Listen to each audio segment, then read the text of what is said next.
ನಮಸ್ಕಾರ ಕನ್ನಡ ಒನ್ನೆಗೆ ಸ್ವಾಗತ. ನಾನು ನಿಮ್ಮ ಭಾಗ್ಯನಾರಾಯಣ ಬೊಗ್ಗವರಪು.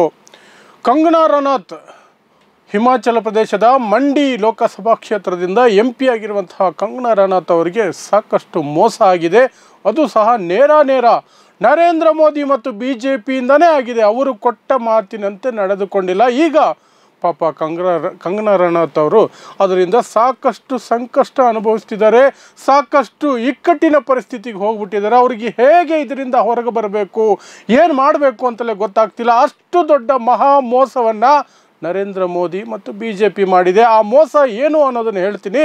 ಅದರ ಜೊತೆಗೆ ಇತ್ತೀಚಿನ ದಿನಗಳಲ್ಲಿ ತನ್ನ ಕೈಲಾಗದಿದ್ದರೂ ಸಹ ಕಷ್ಟಪಟ್ಟು ತುಂಬ ಶ್ರಮ ವಹಿಸಿ ತನ್ನ ಕೈಯಲ್ಲಿ ಆಗದ ಕೆಲಸಗಳನ್ನು ಸಹ ಮಾಡುವ ಪ್ರಯತ್ನ ಹೇಗೆ ಮಾಡ್ತಿದ್ದಾರೆ ಕಂಗನಾ ರನೌತ್ ಮತ್ತು ಅದರ ಬಗ್ಗೆ ಅವರ ಅಭಿಪ್ರಾಯ ಏನು, ಪಾಪ ಏನೆಲ್ಲ ಸಂಕಟ ಅನುಭವಿಸ್ತಿದ್ದಾರೆ ಅದನ್ನು ಸಹ ಹೇಳ್ತೀನಿ.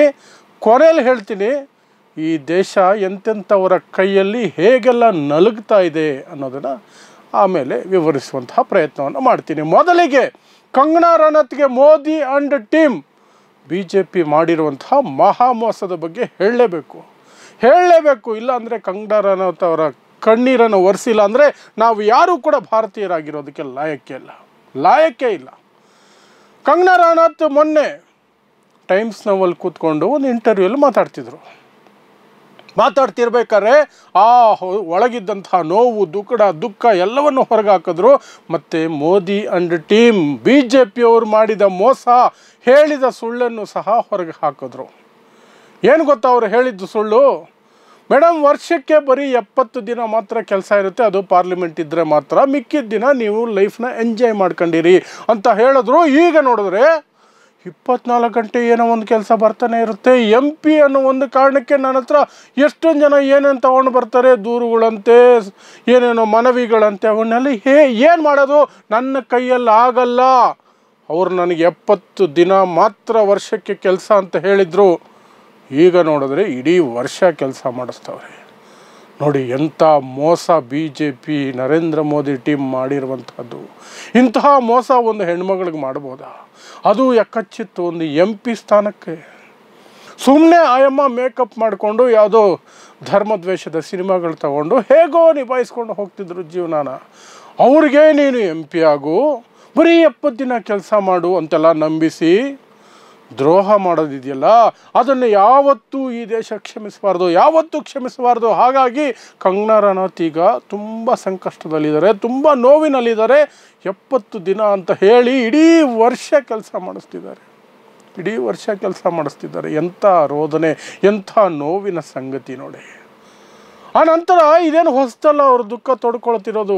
ಇಷ್ಟು ದುಃಖ ತೋಡ್ಕೊಂಡ್ರು ಸಹ ಈ ದೇಶ ಸ್ಪಂದಿಸ್ತಾ ಇಲ್ಲ, BJP ಸ್ಪಂದಿಸ್ತಾ ಇಲ್ಲ, ಮೋದಿ ಸ್ಪಂದಿಸ್ತಾ ಇಲ್ಲ. ನೋಡಿ ಮೊನ್ನೆ ಕೂಡ ಅವರು ಹೇಳ್ಕೊಂಡಿದ್ರು, ನನಗೆ ಈ ಸಂಸದರ ವೃತ್ತಿ ಇದೆಯಲ್ಲ ಅದು ಮಜಾನೇ ಕೊಡ್ತಾ ಇಲ್ಲ ನನಗೆ, ಏನೋ ಒಂಥರ ಇದೆ. ನಾನು ಐಷಾರಾಮಿ ಜಿಂದಗಿ ಲಕ್ಸುರಿ ಲೈಫಲ್ಲಿ ಬದುಕ್ತವಳು, ಅದನ್ನೇ ಇಷ್ಟಪಡ್ತೀನಿ. ಆದರೆ ಇದು ಯಾವುದೋ ಜನರ ಸೇವೆ ಅಂತೆ, ಅದೆಲ್ಲ ನನ್ನ ಕೈಲಿ ಆಗೋದಿಲ್ಲ ನನ್ನ ಕೈಲಿ. ಇದರ ನಡುವೆ ನಾನು ಸಾಕಷ್ಟು ಪ್ರಯತ್ನ ಮಾಡ್ತಿದ್ದೀನಿ, ಆದರೂ ನನಗೆ ಅದರಲ್ಲಿ ಏನು ಎಂಜಾಯ್ಮೆಂಟ್ ಸಿಗ್ತಾಯಿಲ್ಲ, ಮಜಾನೇ ಸಿಗ್ತಾಯಿಲ್ಲ. MP ಆಗಿರೋದು ಮಜಾ ಮಾಡೋಕ್ಕೆ, ಅದು ಸಿಗ್ತಾಯಿಲ್ಲ. ವೆರಿ ಗುಡ್, MP ಆಗಿದ್ದೀನಿ, ಮಜಾ ಸಿಗ್ತಾ ಇಲ್ಲ ಅಂತ. ಆಮೇಲೆ ಯಾಕೆ ಇವ್ರಿಗಿಂತಹ ನೋವು ಬರ್ತಿದೆ, ಯಾಕೆ ಅಂತಂದರೆ ಅಲ್ಲಿ ಮೊನ್ನೆ ಏನೋ ಸಣ್ಣದಾಗಿ ಮೇಘಸ್ಫೋಟ ಆಗಿ ಅವರ ಕ್ಷೇತ್ರದಲ್ಲಿ 13-14 ಜನ ಸತ್ತೋದ್ರಪ್ಪ. 2,000-3,000 ಟ್ರಾನ್ಸ್ಫಾರ್ಮರ್ಗಳು ಕಿತ್ತೋದು, ಒಂದಷ್ಟು ರೋಡ್ಗಳು ಕಿತ್ತೋದು, 2,000 ಜನಕ್ಕೆ ಮನೆ ಇಲ್ದಿರ ಆಯಿತು. ಅದೇನು ದೊಡ್ಡ ಸಮಸ್ಯೆನಾ? ಆ ಸಮಸ್ಯೆ ಇದೆ ಅಂದ್ಬಿಟ್ಟು ಕಂಗನಾ ರನೌತ್ ಅಲ್ಲಿ ಇಲ್ಲಿ ಹೋಗಿ ಡ್ಯಾನ್ಸ್ ಮಾಡದೇ ಇರೋಕ್ಕಾಗತ್ತಾ? ಅವ್ರ ಪಾಡಿಗೆ ಅವರು ಡ್ಯಾನ್ಸ್ ಮಾಡ್ತಿದ್ರಪ್ಪ. ಸಣ್ಣದು ಬೇಗ ಸ್ಫೋಟ, 13 ಜನ ಮಾತ್ರ ಸತ್ತೋಗಿದ್ದು. ಆದರೆ ಅದನ್ನು ಹಿಡ್ಕೊಂಡು ಎಷ್ಟು ಟೀಕೆ ಮಾಡಿದ್ರು ಪಾಪ, ತುಂಬ ಟೀಕೆ ಮಾಡಿಬಿಟ್ರು. ಅಲ್ಲಿ ಜನ ಸಾಯ್ತಿದ್ದಾರೆ, ಇಲ್ಲಿ ಡ್ಯಾನ್ಸ್ ಆಡ್ತವ್ರೆ. ಅದು ಕೇಂದ್ರ ಮಂತ್ರಿ ಕಿರಣ್ ರಿಜಿಜು ಜೊತೆಯಲ್ಲಿ ಕೈ ಹಿಡ್ಕೊಂಡು ಡ್ಯಾನ್ಸ್ ಮಾಡ್ತಿದ್ದಾರಲ್ಲ, ಎಂಜಾಯ್ ಮಾಡ್ತಿದ್ದಾರಲ್ಲ ಅಂತ. ಪಾಪ ಆ ಡ್ಯಾನ್ಸ್ ಎಲ್ಲ ಮುಗಿದ ಮೇಲೆ ಮಧ್ಯದಲ್ಲೇನು ನಿಲ್ಲಿಸಲಿಲ್ಲ. ಮುಗಿದ ಮೇಲೆ ಆ ಕ್ಷೇತ್ರಕ್ಕೆ ಹೋಗಿದ್ರು ನೋಡೋಕ್ಕೆ. ಹೋಗಿ ಫೋಟೋಶೂಟ್ ಮಾಡಿದ್ರು, ಕೂಲಿಂಗ್ ಗ್ಲಾಸ್ ಹಾಕ್ಕೊಂಡು ಕೊಡೆ ಹಿಡ್ಕೊಂಡು ಬಿಸಿಲಿಗೆ ಮಳೆಗಲ್ಲ ಅಲ್ಲ ಓಡಾಡಿದ್ರು ಪಾಪ. ಎಷ್ಟು ಅಂತ ಆಗತ್ತೆ ಅವ್ರ ಕೈಯಲ್ಲಿ? ಆಗಲ್ಲ ರೀ ಅವ್ರ ಕೈಯಲ್ಲಿ. ಕೇಳಿದ್ರು ಪತ್ರಕರ್ತರು, ಏನು ರೀ ಮಾಡ್ತೀರಂತ. ನಾನೇನು ರೀ ಮಾಡೋಕ್ಕಾಗತ್ತೆ, ನಾನೇನು ಮಿನಿಸ್ಟ್ರಾ, ನನ್ನ ಹತ್ರ ದುಡ್ಡು ಇಲ್ಲ, ಮಿನಿಸ್ಟ್ರಿಗಿರಿನೂ ಇಲ್ಲ, ನನ್ನ ಕೈಯಲ್ಲಿ ಏನೂ ಮಾಡೋಕ್ಕಾಗಲ್ಲ ಅಂದ್ಬಿಟ್ರು. ಹೌದಲ್ವಾ, ಅವ್ರೇನು ಮಿನಿಸ್ಟ್ರಾ? ದುಡ್ಡು ಇದೆಯಾ ಪಾಪ, ಕಡು ಬಡತನದಲ್ಲಿ ಬದುಕ್ತಾ ಇರುವವರು. ಮತ್ತು ಅವ್ರಿಗೆ ಯಾವ್ದಾದ್ರು ಅಧಿಕಾರ ಇದೆಯಾ? ಏನೋ MP ಅಂತ BJP ಹೇಳಿದಕ್ಕಾಗಿದ್ದಾರೆ ಅಷ್ಟೇ. ಅದೇನೋ ಒಂದು ಹುದ್ದೆನಾ? ಇಲ್ಲ, ನಂತರ ದುಡ್ಡಿಲ್ಲ, ಅಧಿಕಾರನೂ ಇಲ್ಲ, ಮಂತ್ರಿ ಮಾಡಿಲ್ಲ, ನಾನೇನು ಮಾಡೋಕ್ಕಾಗಲ್ಲ. ಅದರಲ್ಲೇನು ತಪ್ಪು? ಅವಾಗೆಲ್ಲ ಅವ್ರು ದುಃಖ ತೋಡ್ಕೊಂಡಿದ್ದಾರೆ, ಅವರು ದುಃಖ ತೋಡ್ಕೊಂಡಿದ್ದಾರೆ. ಆದರೆ ಈ ದೇಶದ ಯಾವ ಪ್ರಜೆನೂ ಪಾಪ ಅರ್ಥ ಮಾಡ್ಕೊಳ್ಳುವಂಥ ಗೋಜಿಗೆ ಹೋಗಿಲ್ಲ. ನೋಡ್ರಿ ಎಂಥ ಕ್ರೂರತನದ ದೇಶ ಇದು. ಒಂದು MP, ಮಹಿಳಾ MP ಪಾಪ 70 ದಿನ ಮಾತ್ರ ಕೆಲಸ ಅಂತ ಹೇಳಿ ಕರ್ಕೊಂಬಂದು ಈ ರೀತಿ ವರ್ಷ ಪೂರ್ತಿ ದುಡಿಸ್ತಿರಲ್ಲ, ನಿಮ್ಗೆ ಒಳ್ಳೇದಾಗತ್ತಾ? ಒಳ್ಳೇದಾಗಲ್ಲ, ಖಂಡಿತ ಆಗಲ್ಲ. ಈ ದೇಶಕ್ಕೆ ಇಂಥವರು ಒಳ್ಳೆಯದು ಆಗಲ್ಲ. ಇನ್ನು ಇವರು ಈ ಹಿಂದೆ ಎಷ್ಟು ಆರಾಮಾಗಿದ್ದರು.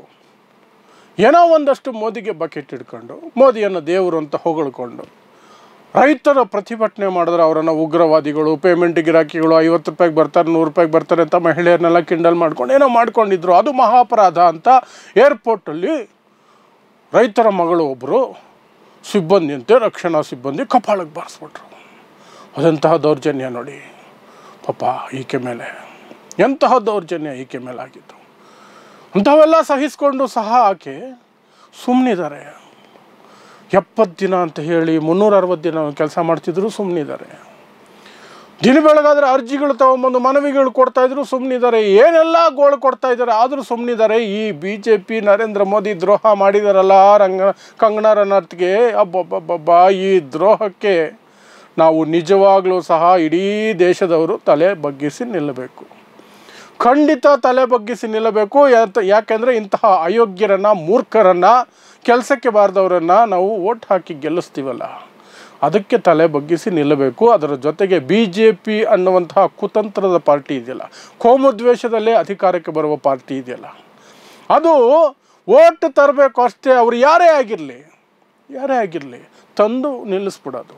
ಈ ಹಿಂದೆ ಸನ್ನಿ ಡಿಯೋಲ್ ಅನ್ನೋರನ್ನು ಸಹ ತಂದು ನಿಲ್ಲಿಸಿದ್ರು. ಆ ವ್ಯಕ್ತಿನೂ ಇದೇ ಮಾತು ಹೇಳಿದ್ದು, ನನಗೆ ಮಜಾ ಸಿಗ್ತಿಲ್ಲ MP ಅಂತ. ಆದರೆ ಆ ವ್ಯಕ್ತಿ ಅಲ್ಲಿಂದ ದೂರ ಆದರು. ಏನೋ ತನ್ನ ಪಾಡಿಗೆ ತಾನು ಸಿನಿಮಾ ತಗೊಂಡು ಬೋರ್ವೆಲ್ ಕಿತ್ತಾಕೊಂಡು ಓಡಾಡ್ಕೊಂಡಿದ್ದಾರೆ ಅವರು ಸಿನಿಮಾಗಳಲ್ಲಿ. ಈ ರೀತಿ ಅಲ್ಲೇ ಇದ್ಕೊಂಡು ಅದನ್ನೇ ವ್ಯಂಗ್ಯ ಮಾಡಿಕೊಂಡು, ನನಗೆ ಈ ಲೈಫ್ ಬೇಕಾಗಿಲ್ಲ, ನನ್ನ ಕೈಲಿ ಆಗಲ್ಲ, ನನಗೆ ಸುಳ್ಳು ಹೇಳಿ ಕರ್ಕೊಂಬಂದ್ಬಿಟ್ರು ಅಂತೆಲ್ಲ ಹೇಳ್ಕೊಂಡು ಬದಲು, ಮೇಡಮ್ ಒಂದು ಅರ್ಧ ಪೇಜ್ ಅಷ್ಟೇ ಆಗೋದು. ಮೇಲೆ to the speaker parliament government of India New Delhi, ಆಮೇಲೆ ಸಬ್ಜೆಕ್ಟು ಪೂರ್ತಿ ಹೇಳಿಬಿಡ್ತೀನಿ, ಒಂದೇ ಸೆಕೆಂಡು. ಆಮೇಲೆ ಸಬ್ಜೆಕ್ಟು ಮೈ ರೆಸಿಗ್ನೇಷನ್ ಲೆಟರ್ ಕೆಳಗಡೆ ಬರೀರಿ, I am unable to handle this pressure, please relieve me from my responsibility as an MP, I want to resign as an MP. ಮುಗೀತು madam. ಅಷ್ಟು ಮಾಡಿ ಪುಣ್ಯ ಕಟ್ಕೊಳ್ಳಿ. ನಾವು ಕೈ ಮುಗಿತೀವಿ, ನಿಮ್ಮ ಕಣ್ಣೀರು ನಿಂತು ಹೋಗುತ್ತೆ, ನಿಮ್ಮ ಗೋಳಾಟ ನಿಂತು ಹೋಗುತ್ತೆ. ನಿಮ್ಮಂಥವರನ್ನು ಹೊರಬೇಕಾದಂತಹ ಜವಾಬ್ದಾರಿಯಿಂದ ಈ ದೇಶನೂ ಮುಕ್ತಿ ಹೊಂದುತ್ತೆ. ನೀವು ಆಮೇಲೆ ಸಿನಿಮಾದಾದರೂ ಮಾಡ್ಕೊಳ್ಳಿ, ಫ್ಯಾಷನ್ ಶೋ ಆದರೂ ಮಾಡ್ಕೊಳ್ಳಿ, ಡ್ಯಾನ್ಸ್ ಮಾಡ್ಕೊಳ್ಳಿ, ಏನು ಬೇಕಾದ್ರೂ ಮಾಡ್ಕೊಳ್ಳಿ, ಪಾರ್ಟಿ ಮಾಡಿ ಎಂಜಾಯ್ ಮಾಡ್ಕೊಳ್ಳಿ. ನೋ ಬಡಿ ವಿಲ್ ಆಸ್ಕ್ ಯು. ಆದರೆ MP ಅನ್ನುವಂತಹ ಸ್ಥಾನದಲ್ಲಿ ಕೂತ್ಕೊಂಡು ಇಂತಹ ಮಾತುಗಳು ಆಡ್ತಿರಲ್ಲ, ನಿಮಗೆ ನಾಚಿಕೆ, ಮಾನ, ಮರ್ಯಾದೆ ಏನಾದರೂ ಇದೆಯಾ? ನಿಮ್ಮನ್ನು ತಂದಿರುವ ಪಕ್ಷ, ಆ ಪಕ್ಷದ ನಾಯಕರು, ಅವರಿಗೆ ನಾಚಿಕೆ, ಮಾನ, ಮರ್ಯಾದೆ ಏನಾದರೂ ಇದೆಯಾ?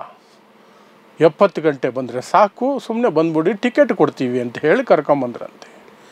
ಎಂಥ ನಾಚಿಕೆಗೇಡ್ರಿ! ಎಂತಹ ಸಮಾಜದಲ್ಲಿ, ಎಂತಹ ಪ್ರಜಾಪ್ರಭುತ್ವದಲ್ಲಿ ಬದುಕ್ತಾ ಇದ್ದೀವಿ ನಾವು. ಜಗತ್ತಿನ ಅತಿ ದೊಡ್ಡ ಪ್ರಜಾಪ್ರಭುತ್ವ, ಅತಿ ದೊಡ್ಡದು. ಇಂಥ ಮೂರ್ಖರನ್ನು ಕಟ್ಕೊಂಡಿರೋದಕ್ಕೆ ಅತಿ ದೊಡ್ಡದು ನಮ್ಮದು ಪ್ರಜಾಪ್ರಭುತ್ವ. ಅನುಭವಿಸ್ತೀವಿ ನಾವು, ಅನುಭವಿಸೋದಲ್ಲ, ಇಡೀ ದೇಶ ಅನುಭವಿಸುತ್ತೆ, ಮುಂದಿನ ಜನಾಂಗನೂ ಅನುಭವಿಸುತ್ತೆ ಈಗಾಗುವಂತಹ ಹಿನ್ನಡೆಯಿಂದ. ನೋಡೋಣ ಇನ್ನೂ ಇಂತಹ ಕಾಮಿಡಿ ಪೀಸುಗಳು ಯಾರ್ಯಾರಿದ್ದಾರೋ, ಈ ಕಾಮಿಡಿ ಪೀಸ್ ಇನ್ನೆಷ್ಟು ಕಾಮಿಡಿ ಮಾಡುತ್ತೋ ಅದನ್ನು ಸಹ ಆಗಾಗ ವರದಿ ಮಾಡೋ ಪ್ರಯತ್ನವನ್ನು ಮಾಡ್ತೀನಿ. ಸೊ ನೋಡ್ತಾ ಇರಿ ಸಮ ಸಮಾಜಕ್ಕಾಗಿ ಕನ್ನಡ 1 ನ್ಯೂಸ್. ನಮಸ್ಕಾರ.